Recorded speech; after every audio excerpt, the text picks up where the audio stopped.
ಜಗ್ಗಿ ಸರ್, ಈ black and white ಈ ಕಾಸ್ಟ್ಯೂಮ್ ಅಲ್ಲ ಇದು, ಇದಕ್ಕೊಂದು ತೂಕ ಇದೆ, ಬೆಲೆ ಇದೆ. ಲಾಯರ್ ಜಗದೀಶ್ ಅಂತ. ಸೊ ನೆನೆ ಒಂದು ಸಿನಿಮಾ ರಿಲೀಸ್ ಆಯ್ತು, ಭೈರತಿ ರಣಗಲ್ಲು.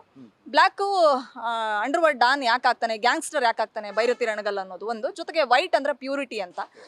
ಸೊ ರಕ್ಷಕನಾಗಿ, ಎಂಥದ್ದು, ರಾಕ್ಷಸನಾಗಿ ಅಂಡ್ ರಕ್ಷಕನಾಗಿ ಎರಡೂ ಕೂಡ ಹೋರಾಡುವಂತ ಒಂದು ಪಾತ್ರ ಭೈರತಿ ರಣಗಲ್ಲು.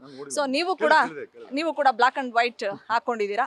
ಸೊ ದುಷ್ಟರಿಗೆ ಬ್ಲ್ಯಾಕ್ ಅಲ್ಲೂ ತೋರಿಸೋದು ಗೊತ್ತು, ಒಂದು ಪ್ಯೂರಿಟಿಯಾಗಿ ನ್ಯಾಯ ಕೊಡಿಸೋದು ಗೊತ್ತು. ಏನು ಹೇಳ್ತಾರೆ ಜಗದೀಶ್ ಅವರು ಅಂತ?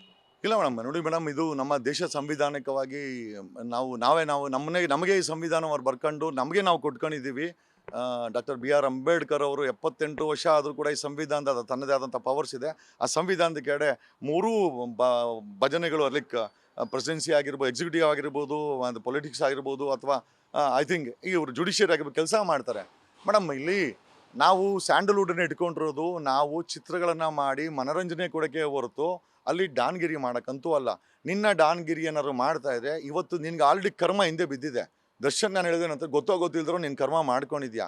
ಆ ಕರ್ಮವನ್ನು ತೊಳ್ಕೊಳಕ್ಕೆ ಪ್ರಯತ್ನ ಬೀಳು, ನಿನಗೆ ಸಹಾಯ ಮಾಡ್ತಾರೆ ಬಿಟ್ಟು ನಿನ್ನ ಗುಂಡ ಒಬ್ಬ ಹೀರೋಗೆ. ಮೇಡಮ್, ಈಗ ಯಶ್ ಇದ್ದಾನೆ, ಯಶ್ದು ಫಿಲಮ್ ಅಷ್ಟೇ ಮೇಡಮ್, ಹೊರಗಡೆ is a most soft spoken person.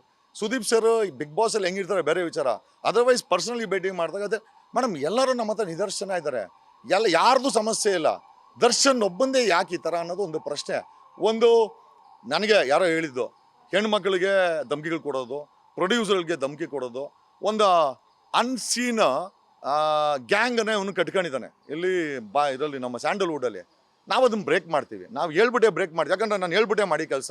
ನಾನು ಬಿಗ್ ಬಾಸಲ್ಲಿ ಹೇಳಿ ಮಾಡಿದೆ, ಇಲ್ಲೂ ಹೇಳ್ತಾ ಇದ್ದೀನಿ, ಇವನೇನು ಡಾನ್ ಅಲ್ಲ, ಇವನು ಡಾನ್ಗಿರಿನ ಯಾರು ಒಪ್ಕೊಂತ, ನಾನಂತೂ ಒಪ್ಕೊಳಲ್ಲ. We will definitely dismantle this. ಆಮೇಲೆ ಸ್ಯಾಂಡಲ್ವುಡ್ಗೆ ಒಂದು ಪವಿತ್ರತೆ ತರಬೇಕಾಗಿದೆ, ನಾವು ತಂದೆ ತರ್ತೀವಿ ಮೇಡಮ್.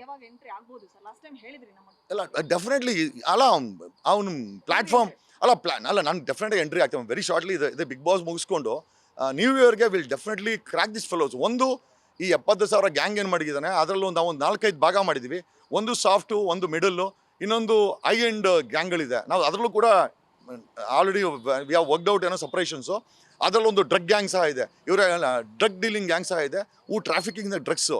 ಅದಕ್ಕೆ ಯಾರೋ ಕರ್ನಾಟಕದಲ್ಲಿ ಯಾರೋ ಬಾಯ್ ಅಂತ ಇದ್ದಾನಂತೆ, MLA ಅಂತ, ಗೊತ್ತಿಲ್ಲ ನನಗೆ. Very shortly will reveal all this. ಬಾಯ್, ಇವನಿಗೇನ ಜೊತೆಲಿ ಸೇರ್ಕೊಂಡೆ ನೀನು ಜೈಲ್ಗೆ ಹೋಗ್ತೀಯಾ, ಸಿದ್ದರಾಮಯ್ಯ ಅಂತೂ ನೀನು ರಕ್ಷಣೆ ಮಾಡಲ್ಲ, ತಲೆಯಲ್ಲಿ ಇಟ್ಕೊಳ್ಳಿ. ನನ್ನ ಲಾಸ್ಟ್ ಕ್ವಶನ್ ಇದೆ, ಬಾಲಿವುಡ್ ಬಿಗ್ ಬಾಸ್ ಬಗ್ಗೆ ಫೈನಲ್ ಮಾತಾಡೋದಾದ್ರೆ. ಸರ್, ಅಲ್ಲಿ ಹೋಗ್ತಿದ್ದೀರಾ, ಬಾಲಿವುಡ್ ಅಂಗಳದಲ್ಲಿ ನೆಪೋಟಿಸಮ್ ದೊಡ್ಡ ಮಟ್ಟದಲ್ಲಿದೆ. ಅದರಿಂದಲೇ ತುಂಬ ಜನ ಸ್ಟಾರ್ಗಳು, ಅಂದರೆ ಕೆಲ ಸ್ಟಾರ್ಗಳು, ಯಂಗ್ಸ್ಟರ್ಸ್ಗಳು ಪ್ರಾಣ ತೆತ್ತಬೇಕಾದಂಥ ಸಮಯ ಬಂತು, ಸಂದರ್ಭ ಬಂತು, ಯಾರ್ಯಾರು ಅನ್ನೋಂಥ ವಿಚಾರ ನಿಮಗೂ ಗೊತ್ತಿರುತ್ತೆ. ಸೊ ನೆಪೋಟಿಸಮ್ ಬಗ್ಗೆ ಬಾಲಿವುಡ್ ಬಿಗ್ ಬಾಸ್ನಲ್ಲಿ ಸಲ್ಮಾನ್ ಖಾನ್ ಎದುರು ಮಾತಾಡುವಷ್ಟು ಗಟ್ಸ್ ಅಂತೂ ಇದೆ, ಮಾತಾಡ್ತೀರಾ ಅನ್ನೋಂಥದ್ದು ನನ್ನ ಪ್ರಶ್ನೆ. ಸಲ್ಮಾನ್ ಏನು ಮೇಡಮ್, ಸಲ್ಮಾನು ಸ್ಟಾರೇ ಮೇಡಮ್. ಎಲ್ಲ ಯಾವುದೋ ಒಂದು ದಿವಸ ನಾವೆಲ್ಲ ಟಾರ್ ಆಗಿದ್ರು, ಸ್ಟಾರ್ ಆಗಿದ್ದೀವಿ madam. I don't care for anything. ಇವತ್ತು ಅಲ್ಲೂ ಕೂಡ ದೊಡ್ಡ ದೊಡ್ಡ ಮಟ್ಟದಲ್ಲಿ ಇವನ್ ಸಲ್ಮಾನ್ಗೆ ಥ್ರೆಟ್ಸ್ ಇದೆ, ಲಾರೆನ್ಸ್ ಬಿಷ್ಣೋಯ್ ಅಂತ. ಇನ್ಫ್ಯಾಕ್ಟ್ ಅದ್ರ ಬಗ್ಗೆ ಸತ್ಯದ ಫ್ಯಾಕ್ಟ್ಸ್ ನಮ್ಮ ಹತ್ರ ಇದೆ. ಅವಕಾಶ ಸಿಕ್ಕರೆ ಅದೇ ಬಿಗ್ ಬಾಸಲ್ಲಿ ಸಲ್ಮಾನ್ದು ಸತ್ಯಗಳನ್ನು ಬಿಚ್ಚಿಡ್ತೀವಿ ನಾವಲ್ಲಿ. Is a very good man, is been taken into misdirections. Salman ಒಬ್ಬ ಒಳ್ಳೆ ವ್ಯಕ್ತಿ, ಅವನೊಬ್ಬ ಒಳ್ಳೆ ನಟ. ಅವನನ್ನು ಗನ್ ಶೂಟ್ ಮಾಡಿ ದಿಕ್ ತಪ್ಪಿಸೋದ್ರಲ್ಲಿ ಮುಂಬೈ ಪೊಲೀಸ್ ಕೆಲಸ ಮಾಡಿದೆ. ಮುಂಬೈ ಪೊಲೀಸು ಒಂದು ನಮಕ್ಕರಂ ಕೆಲಸ ಮಾಡಿದೆ. ಅದು ಕೂಡ ಬಿಗ್ ಬಾಸಲ್ಲಿ ಅವಕಾಶ ಸಿಕ್ಕರೆ ಎಕ್ಸ್ಪೋಸ್ ಮಾಡ್ತೀವಿ. We always with the good people. Salman is a very good human being. ಸ್ವಲ್ಪ ಒಡ್ಡನ್ ಅಂತರ ಬಿಟ್ಟರೆ ಹಾರ್ಟ್ ಈಸ್ ವೆರಿ ಗುಡ್. ಹಂಗಾಗಿ ಅಲ್ಲೂ ಕೂಡ ಕೆಲವೊಂದು ಸತ್ಯಗಳನ್ನ ಬಿಚ್ಚಿಡ್ತೀವಿ madam. Regarding his own shooting, Lawrence Bishnoi ಅಂತ ಒಬ್ಬ ಇಂಟರ್ನ್ಯಾಷನಲ್ ಗ್ಯಾಂಗ್ಸ್ಟರ್ ಅಂತ ಪ್ರೊಜೆಕ್ಟ್ ಮಾಡಿಕೊಂಡು ಯಾರೋ ತಲೆಗೆ ಬಟ್ಟೆ ಇಲ್ದರು ಅಥವಾ ತಲೆಗಿಲ್ದಂಥವ್ರನ್ನ IB-ನವ್ರು ಅವನ್ನ ಯೂಸ್ ಮಾಡಿಕೊಂಡು ಇವೆಲ್ಲ ಮಾಡ್ತಾ ಇದ್ದಾರೆ ಇವರು. ಇದು ಸತ್ಯ ಬೇರೆಯೇ ಇದೆ. We have facts with us. ಇಲ್ಲಿ ಲಾರೆನ್ಸ್ ಬಿಷ್ಣೋಯ್ನ ತೊಗೊಂಡೋಗಿ ಗುಜರಾತ್ ಜೈಲಲ್ಲಿ ಕೂಡ ಹಾಕಿ ಅವನನ್ನು ಜ್ಞಾನ ತಪ್ಪಿಸಿ ಅವನ ಹೆಸರಲ್ಲಿ ಒಂದು ಬಿಗ್ ಗ್ಯಾಂಗ್ ವರ್ಕ್ ಮಾಡ್ತಾ ಇದೆ. ಕೆನಡಾ ದೇಶದ ಪ್ರೈಮ್ ಮಿನಿಸ್ಟರ್ ಡೈರೆಕ್ಟಾಗಿ ಬೆಟ್ಟನ್ನು ಹೋಮ್ ಮಿನಿಸ್ಟರ್ ಮೇಲೆ ಮಾಡ್ತಾರೆ. ಆ ಮಟ್ಟಕ್ಕೆ ಇದೆಲ್ಲ ಮಾಫಿಯಾ ನಡೀತಾ ಇದೆ. ಗೊತ್ತಿದೆ ಆ ಯಪ್ಪ ಗಡೀಪಾರ್ ಅಂತ. ಬಟ್ ಇಲ್ಲಿ ಈ ಲೆವೆಲಲ್ಲಿ ಇದೆಲ್ಲ ಆಗುತ್ತೆ ಅಂತ ನಾವು ಅಂದ್ಕೊಂಡಿರಲಿಲ್ಲ. ಅವ್ರು ಅಂದ್ಕೊಂಡಿದ್ರೆ ಅವರೇ ಬುದ್ಧಿವಂತರು ಗುಜರಾತೀಸ್ ಅಂತ. ಕನ್ನಡಿಗರು ಯಾವ ಲೆವೆಲ್, ಆಗಿನ ಕಾಲದಲ್ಲಿ ಪ್ರೈಮ್ ಮಿನಿಸ್ಟರ್ ಕೊಟ್ಟವ್ರು ನಾವು ಯಾವ ಲೆವೆಲಲ್ಲಿ ಇರ್ತೀವಿ ಅಂತ ನಿಜವಾಗ್ಲೂ ಗುಜರಾತಿಗಳು ಅರ್ಥ ಮಾಡ್ಕೊಬೇಕು. ಈ ಪ್ರೈಮ್ ಮಿನಿಸ್ಟರ್ ಪಟ್ಟ ಅನ್ನೋದು ಯಾರಿಗೂ ಶಾಶ್ವತ ಅಲ್ಲ. ಅವತ್ತು ಕನ್ನಡಿಗರ ಕೈಯಲ್ಲಿತ್ತು, ಈಗ ಗುಜರಾತಿಗಳ ಕೈಯಲ್ಲಿದೆ, ನಾಳೆ ಮತ್ತೆ ಕನ್ನಡಿಗರ ಕೈಯಲ್ಲಿ ಬರ್ಬೋದು. ಬಂದರೆ ಮಾತ್ರ ಕರ್ನಾಟಕ CM ಎಲ್ಲ ಪ್ರೈಮ್ ಮಿನಿಸ್ಟರ್ ಆದರೆ ನ್ಯಾಷನಲ್ ಲೆವೆಲಿ ಸ್ಯಾನಿಟೈಸ್ ಮಾಡಬೇಕಾಗಿದೆ. ದೇಶಗಳನ್ನು ಇವತ್ತು ನೋಡಿ, ನಮ್ಮ ಕೆನಡಾ ದೇಶದ ಎಂಬೆಸಿನ ಕಿಕ್ಔಟ್ ಮಾಡಿದ್ದಾರೆ. ಈಗ ನಮ್ಮ ಕೆನಡಾದಲ್ಲಿ ಕರ್ನಾಟಕದ ಒಂದು 15-20 ಜನ ಕೆಲಸ ಮಾಡ್ತಾರೆ. ನಮಗೆ ದೇಶದ ಬಾಂಧವ್ಯ ಬೇಕಾಗಿದೆ. ನಮಗೆ ಗುಂಡಾಯಿಸಮ್ ಬೇಕಾಗಿಲ್ಲ, ನಮಗೆ ಗನ್ ಕಲ್ಚರ್ ಬೇಕಾಗಿಲ್ಲ, ಬಾಂಬ್ ಕಲ್ಚರ್ ಬೇಕಾಗಿಲ್ಲ, ನಮಗೆ ಒಬ್ರಿಗೊಬ್ರು ಕಿತ್ತಾಡೋದು ಬೇಕಾಗಿಲ್ಲ. ಆ ಕಲ್ಚರ್ಗಳನ್ನ ಇಂಟರ್ನ್ಯಾಷನಲ್ ಲೆವೆಲು ಸಹ ಇವತ್ತಿನ ಗೌರ್ಮೆಂಟ್ ಮಾಡ್ತಾ ಇದೆ ಅಂತ ಕೆನಡಾ ಗೌರ್ಮೆಂಟ್ ಡೈರೆಕ್ಟ್ ಆಪಾದನೆ ಮಾಡಿದೆ. ಅದನ್ನು ತಳ್ಳಾಗ್ತಾ ಇದ್ದಾರೆ ಇವರು. ಬಟ್ ಅಪೋಸಿಷನ್ ಲೀಡರ್ ಆದಂಥ ರಾಹುಲ್ ಗಾಂಧಿ ನಿಜವಾಗ್ಲೂ ಅಪೋಸಿಷನ್ ಲೀಡರ್ ಆಗಿದ್ರೆ ಈ ಪ್ರಶ್ನೆಗಳನ್ನು ಅಟ್ಲೀಸ್ಟ್ 0 ಅವರ್ಸಲ್ಲಿ ಪ್ರಶ್ನೆ ಮಾಡಿ ಜನರುಗಳಿಗೆ ಅದನ್ನು ತಿಳಿಸ್ಬೇಕು. ಅದು ಅಪೋಸಿಷನ್ ಲೀಡರ್ ಕೆಲಸ. ಅದನ್ನು ಕಾಂಗ್ರೆಸ್ ಮಾಡುತ್ತೆ ಅಂದ್ಕೊಂಡಿದ್ದೀವಿ. ಮಾಡಿಲ್ಲ ಅಂತಂದರೆ ಐ ಥಿಂಕ್ ಒಂದು ಸಮಯದಲ್ಲಿ ಮೋಸ್ಟ್ಲಿ ಕರ್ನಾಟಕದ ರೆಪ್ರೆಸೆಂಟೇಟಿವ್ ಆಗಿ ಗಿಂಬಿ ಆದರೆ ಡೆಫಿನೆಟ್ ಆಗಿ ಪ್ರಶ್ನೆಗಳನ್ನ ಕೇಳ್ತೀವಿ ಮೇಡಮ್. ದೇಶವನ್ನು ಪೀಸ್ ಮಾಡಿ ತಿನ್ನೋದಲ್ಲ ಮೇಡಮ್. ದೇಶವನ್ನು ಉಳಿಸೋದು ಇಂಪಾರ್ಟೆಂಟು, ದೇಶಕ್ಕೋಸ್ಕರ ಜೀವನ ಮಾಡೋದು ಇಂಪಾರ್ಟೆಂಟು.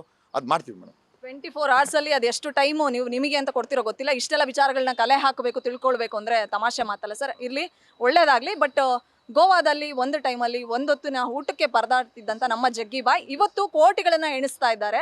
ಲಕ್ಷ ಅಲ್ಲ, ಕೋಟಿಗಳನ್ನ ಎಣಿಸ್ತಾ ಇದ್ದೀನಿ ಅನ್ನುವಂಥ ಮಾತು ಒಂದು ವಾಯ್ಸ್ ನೋಟಲ್ಲಿ ಕೇಳಿದೆ.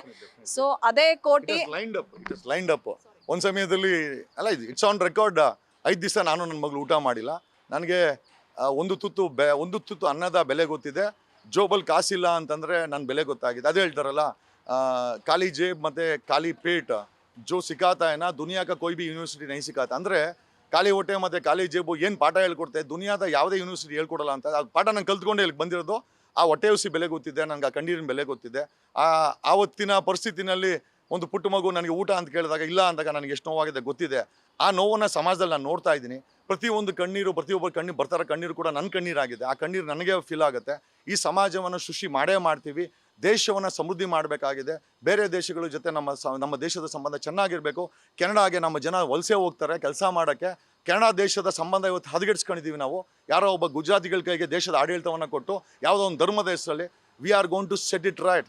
ಕಾನ್ಸ್ಟಿಟ್ಯೂಷನ್ ಸ್ಪಿರಿಟ್ಸನ್ನು ಒತ್ತೆ ವಾಪಸ್ ತೊಗೊಂಬಂದು ದೇಶದಲ್ಲಿ ಇಡ್ತೀವಿ, ಪಾರ್ಲಿಮೆಂಟಲ್ಲಿ ಇಡ್ತೀವಿ, ನಮ್ಮ ಕರ್ನಾಟಕದ ವಿಧಾನಸೌಧದಲ್ಲಿ ಇಡ್ತೀವಿ. ಜನರ ಮುಖದಲ್ಲಿ ನಗು ಬರಬೇಕು, ನಮಗೆ ಖುಷಿ ಆಗಬೇಕು, ಈ ಸಮಾಜ ಕ್ರೈಮ್ ಮುಕ್ತವಾಗಬೇಕು, ಭ್ರಷ್ಟಾಚಾರವಿಲ್ಲದೆ ನಮ್ಮ ಆಡಳಿತ ನಡಿಬೇಕು. ಇದೇ ನಮ್ಮ ಉದ್ದೇಶ. ಎಲ್ಲರೂ ಖುಷಿಯಾಗಿರಬೇಕು. ಅಟ್ ದ ಸೇಮ್ ಟೈಮ್ ಕೊನೆಯದಾಗಿ ಹೇಳ್ತೀನಿ, ನಮ್ಮ ಪೊಲೀಸ್ ಕಾನ್ಸ್ಟೇಬಲ್ಗಳಿಗೆ 80,000 ಸಂಬಳ ಮಾಡಬೇಕು ಅಂತ ನಾನು ಬೇಡ್ಕೊತಾ ಇದ್ದೀನಿ. ದಯಮಾಡಿ ಸಿದ್ದರಾಮಯ್ಯನವರೇ ಆ 80,000 ಆ ಸ್ಯಾಲ್ರಿನ ತಮಿಳ್ನಾಡು ಥರ ದಯವಿಟ್ಟು ಮಾಡಿ. ನಾನು ನಿಮಗೆ ಪಿಟಿಷನ್ ಸಹ ಬರೆದಿದ್ದೀನಿ. ಜೊತೆಯಲ್ಲಿ 3 ಶಿಫ್ಟ್ ಮಾಡಿ ಅಂತೇಳಿ. ಯಾಕಂದರೆ 2 ಶಿಫ್ಟ್ ಇದೆ ಪೊಲೀಸರು. ವಾರಕ್ಕೊಂದು ರಜಾ ಕೊಡಿ. ಅವರು ಹೆಂಡ್ರು ಮಕ್ಕಳು ಡೈವರ್ಸ್ ಆಗೋ ಮಟ್ಟಕ್ಕೆ ಬಂದ್ಬಿಟ್ಟಾರೆ ಪೊಲೀಸ್ ಕಾನ್ಸ್ಟೇಬಲ್ಗಳು. ಇವತ್ತು CM ಹೋಗಲ್ಲ, IPSಗಳು ಹೋಗಲ್ಲ, ಹೋಗೋದು ನಮ್ಮ ಪೊಲೀಸ್ ಕಾನ್ಸ್ಟೇಬಲ್ಗಳೇ ಹಿಡ್ಕೊಂಬರೋಕ್ಕೆ. ಒಬ್ಬ ಸೈಕೋನ್ ಹಿಡ್ಕೊಂಬರ್ದವ್ರೆ, ಒಬ್ಬ ಕಿಲ್ಲರ್ನ ಹಿಡ್ಕೊಂಬರ್ತಾರೆ, ಒಬ್ಬ ಜಗದೀಶ್ನ ಹಿಡ್ಕೊಂಬರ್ತಾರೆ. ಎಲ್ಲರನ್ನೂ ಹಿಡ್ಕೊಂಬರೋ ಅವರಾದರೆ ಇಂಥ ಪವರ್ಫುಲ್ ಜಗದೀಶನ್ ಕೂಡ ಹಿಡ್ಕೊಂಬರ್ತಾರೆ ಅನ್ನೋಕ್ಕೆ ಯಾವ ಸ್ಕಾಟ್ಲ್ಯಾಂಡ್ ಪೊಲೀಸ್ಗೂ ನಮ್ಮ ಪೊಲೀಸರು ಕಡಿಮೆ ಇಲ್ಲ. ಅವರಿಗೆ ಸೌಕರ್ಯ ಕೊಡಬೇಕು, 3 ಶಿಫ್ಟ್ ಮಾಡಬೇಕು, ವಾರಕ್ಕೊಂದು ರಜಾ ಕೊಡಬೇಕು, ವರ್ಷಕ್ಕೊಂದು ಹೆಂಡತಿ ಮಕ್ಕಳ ಜೊತೆ ಸುತ್ತಾಡೋಕ್ಕೆ ಒಂದು ಅವಕಾಶ ಮಾಡಿಕೊಡ್ಬೇಕು, ಕ್ಯಾಂಟೀನ್ ಕೊಡಬೇಕು, ಅವ್ರ ಮಕ್ಕಳು ಸ್ಕೂಲ್ ಕೊಡಬೇಕು ಮೇಡಮ್. ಇಷ್ಟು ಮಾಡಿದ್ರೆ ನಿಜವಾಗ್ಲೂ ಹೇಳ್ತೀನಿ, ₹1 ಅವರು ಲಂಚ ಮುಟ್ಟಲ್ಲ. ಲಂಚ ಮುಕ್ತವಾಗಿ ನಮ್ಮ ಪೊಲೀಸ್ ಇಲಾಖೆ ಇರ್ತದೆ. ಇವತ್ತು ಲಂಚ ತೊಗೊತಾ ಇದ್ರೆ ಅವ್ರಿಗೆ ಸಂಬಳ ನೆಟ್ಟು ಕೊಡ್ತಾಯಿಲ್ಲ. ಲಂಚ ತೊಗೊತಾರೆ ಏನು ಮಾಡ್ತಾರೆ? ಇವತ್ತಿನ ಬರ್ತಿರೋ ಸರ್ಕಾರಗಳು ಬಕಾಸುರುಗಳು, ಅವ್ರು ತಿನ್ನೋಕ್ಕೆ ಲಾಯಕ್ಕಿಲ್ಲ. ಇನ್ನು ನಮ್ಮ ಕೆಲಸ ಮಾಡೋರಿಗೆ ಎಲ್ಲಿ ಕೊಡ್ತಾರೆ? ಇದೆಲ್ಲ ಬದಲಾವಣೆ ಆಗ್ಬೇಕು ಮೇಡಮ್.